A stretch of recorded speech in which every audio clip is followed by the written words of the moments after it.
with the Jewish Museum. I hope you guys are doing on this Friday. I guess thank good day.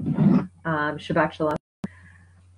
Today we are going to finish up our series on the Settlement Cookbook and Lizzie Kander. And so we'll give people a few seconds to arrive. Hi, Ginger. I see you're here.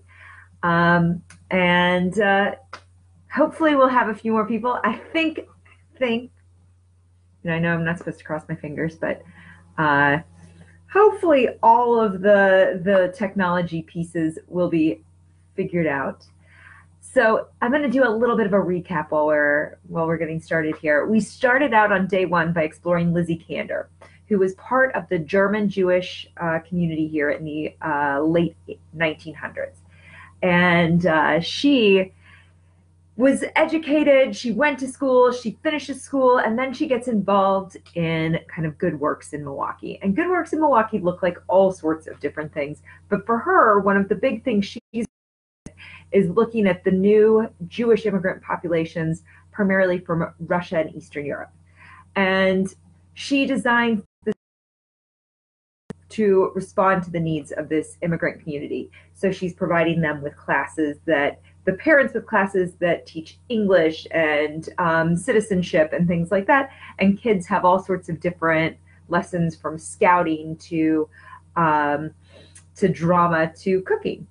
So one of the things that comes out of this is that her students are writing down all of these recipes. And I see Jay Highland, our archivist, is here. Hi, Jay. And hi, Cassie.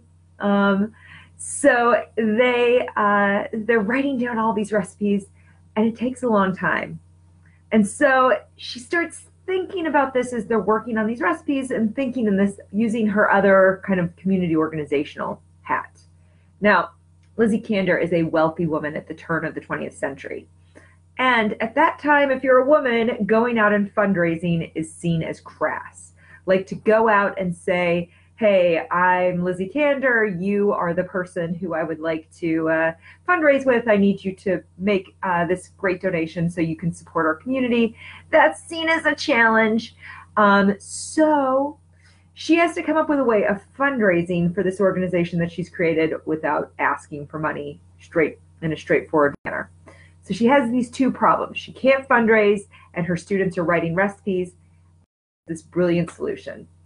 I should make a cookbook. That would be pretty awesome. Hey, I'm going to make a cookbook. It's going to be great. And she goes to her board of directors, all men that she's recruited, and she asks for $18. Now, $18 does not sound like a lot of money. And even in 1900, when she's doing this work, it's not a huge amount of money. It's about $500 in today's terms. So she's asking for $500. She's going to publish a cookbook. It's going to be a textbook for her students, but it's going to be a fundraiser as well. And it's a way of asking for money without asking for money. She comes to the board, gives this presentation, and remember, she's the lady who organization, and they say, thanks very much, but we don't know who would use a cookbook. So many of us are cooking so often that not having access to recipes just sounds crazy. Many of these men who are on her board have cooks.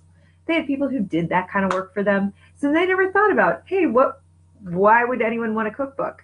So she's thwarted in this moment, but she is not giving up. And she goes and she finds a publisher. And she and the publisher come up with a plan. If I publish this cookbook, I still need the $18, but maybe we could fundraise and ask people for money for advertising for the cookbook. And so actually one of my favorite things in looking through the cookbook are these old the old advertising that was used to support the early editions. This is the 1903 edition, I believe, which is the second edition, and they're still using advertising, and that was an ad for Schlitz beer. So she sells advertising, and they publish this cookbook. They do have a run of about 1,000, and they sell them at 50 cents a pop, and they sell out. And the reason you can still tell that this is a textbook, it's not just a fundraiser, is because in the very front of it, not only does it have the recipe index, but it also has her lesson plan, which I love. You can see at the end there, they're working on their something called apple snow. We'll have to look up what that looks like later. So they sell these and they become a big success. They're sold at the Boston store first. We can pour one out for the Boston store because it's no longer here. But they're selling them. People love it, and they do a second edition. This is the second edition, and they do a third and a fourth and a fifth, and it fundraises for not just the settlement house, but for all sorts of community organizations. The first playground in Milwaukee was paid for with money from the settlement cookbook. A pretty amazing accomplishment for this little cookbook. It actually is the most successful fundraising cookbook in the world. It has raised over $4 million for a number of Milwaukee entities. And as the cookbook grows, it actually, and one of the about this cookbook is that it becomes this kind of national story. It's not just people in Milwaukee who are buying the cookbook. People are buying them all over the country. I grew up in Tennessee, and my parents had my grandmothers had cookbooks from Albuquerque, New Mexico, and Atlanta, Georgia, and actually in the South, New Mexico. So I'm not sure if anybody's going to get on because I think that my thing just dumped us all out, and I am trying this from my very green basement. This is the best lighting in the world. You can have zero vanity. And I think what I will do from a future standpoint is I will put this back on, and I'll do a whole re-record on YouTube just to get the whole story all together. Hi, Mitch Nellis. If you want to invite other people, tell them I decided to come back over here. But we're excited to finish the story of the Settlement Cookbook. As I was saying, this was the copy of the 1903 edition, and it kind of became the sort of word-of-mouth sensation that we all hope we can become. So what happened is people in Milwaukee bought it, and then it filtered slowly to Chicago. And in Chicago, it filtered slowly around the country, and it became the sort of thing that people knew of as the Settlement Cookbook. The Settlement Cookbook became a known entity, although most people don't know its origin story. Now, the thing that becomes big with the Settlement Cookbook is that it enables the settlement house to grow and change. It moves into a larger facility. In 1910, they build a new entity. It's 2 stories. I'll share a picture with you guys on Facebook a little bit later. It's a really beautiful edifice. It actually was one time the Milwaukee Urban League was based out of that space. It becomes, and the name of the new entity is the Abraham Lincoln House. The Abraham Lincoln House is they offer Lizzie Kander the opportunity to name it after herself, and she chooses to name it the Abraham Lincoln House because she loved Abraham Lincoln, the president, so much. So, and that entity and the next few entities of this organization, their properties are bought with monies from this little cookbook. That organization grows and changes. The next time after the Abraham Lincoln House, after they outgrow that space, they move into a space on Milwaukee Avenue, and they're called the Jewish Center of Milwaukee. They move on to an address on Prospect that many people remember. It's at just north of where the museum is, where the Jewish home is today, and it's the Jewish Community Center. And today, the little organization that started out and needed a cookbook like this to support it, it now is the JCC in Whitefish Bay, which is huge. It's a huge entity with, hundreds of programs and thousands of people through its doors all the time. And so it's an amazing story of how, one organization can grow and change and evolve as the needs of the community grow, change, and evolve. The cookbook itself is it's fascinating. There are a couple of things I just wanted to point out in this time of social distancing. This particular recipe for lemonade for 150 people. Anyway, if you're making lemonade for 150 people right now, don't do it. Social distancing. You have no reason to make lemonade for that many people, I'm sure. But if you did want to, it would require 5 dozen lemons squeezed. Fun. 1 dozen oranges sliced. 1 can or a fresh pineapple, 6 pounds of sugar, and 6 gallons of water, and then just add ice. Easy peasy, lemon squeezy.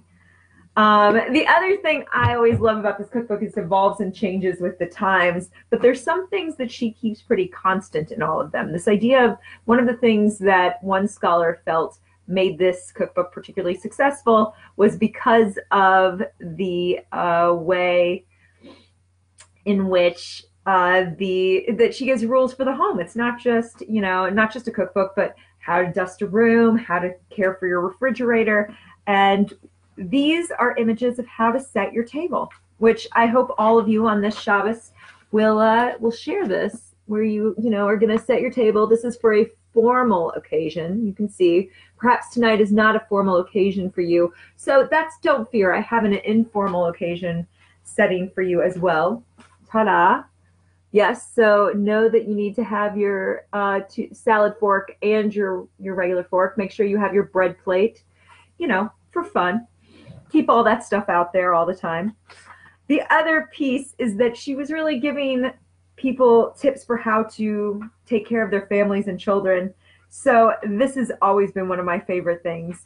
And especially as doctors were moving away from having women breastfeed babies, and no judgments, just this is an early statement, that in this 1954 edition of the Settlement Cookbook, they are saying that every infant, once they are out of the hospital, should receive additional vitamins C and D. And these are usually given in a drop or dose forms, although orange juice may be used to supply vitamin C, cod liver oil, vitamin D. So just be happy you never had to give your baby orange juice or cod liver oil. Can you imagine?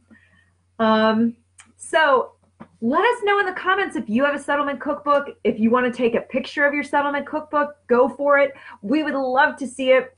The editions, the numbers you can see which edition is by looking at the front cover. It'll tell you. 1954 has a ton of editions. This is from the 1954 set. There were a bunch of reprints from this particular edition. We are always looking to collect more. So if you're interested in donating your settlement cookbook, you can message me or Jay Highland, our archivist. This is one of our favorite scavenger hunts to go on, is settlement cookbook ones.